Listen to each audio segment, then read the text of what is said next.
يا فرحة ما تمت أخدها المنتخب الأسترالي وطار انتصار للتاريخ، نسور قرطاج تقفز فوق الديوك الفرنسية. ملعب المدينة التعليمية شهد فوز تاريخي لمنتخب تونس على منتخب فرنسا بهدف مقابل لا شيء. أحرز الهدف للمنتخب التونسي وهبي الخزري. الشوط الأول كان شوط تونسي جميل وباهي، تبادل فيه فرنسا وتونس الاستحواذ، لكن الخطورة كانت تونسية بحتة، وتونس يعني كانت بتلعب شوط للتاريخ.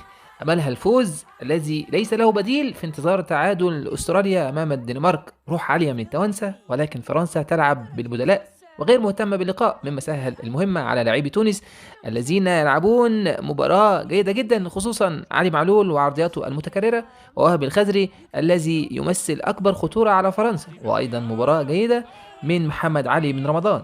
حاولت تونس وبالفعل سجلت هدف، ولكن الحكم ألغاه بداعي التسلل، واستمرت المحاولات إلا أنها لم تأتي بثمارها إلى نهاية الشوط الأول، لينتهي الشوط الأول بتعادل سلبي بين الفريقين.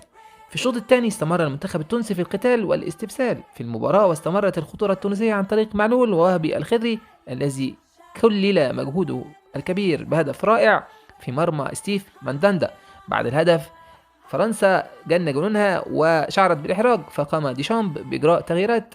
دفع بجريزمان ومبابي وديمبلي. سيطرت فرنسا على مجريات اللعب وشكلت خطورة كبيرة على تونس، ولكن استبسال التوانسة منع فرنسا من إحراز أي أهداف، إلى أن أتت آخر لحظات المباراة بإثارة كبيرة بعد هدف جريزمان، ولكن الحكم القطري تدخل وألغى الهدف بسبب وجود تسلل على جريزمان، لتخرج فرنسا بطل العالم مهزومة من نسور قرطاج. فوز لم يشفع للتوانسة لأن استراليا فازت على الدنمارك، وكانت تحتاج تونس إلى تعادل الفريقين.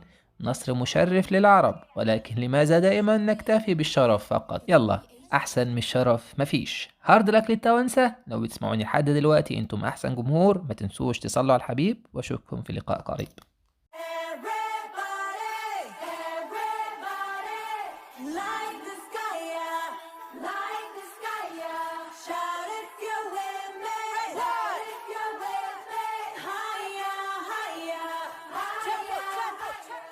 Tuku tuku taka tuku tu ta ta tuku tu ta ta tuku tu ta ta.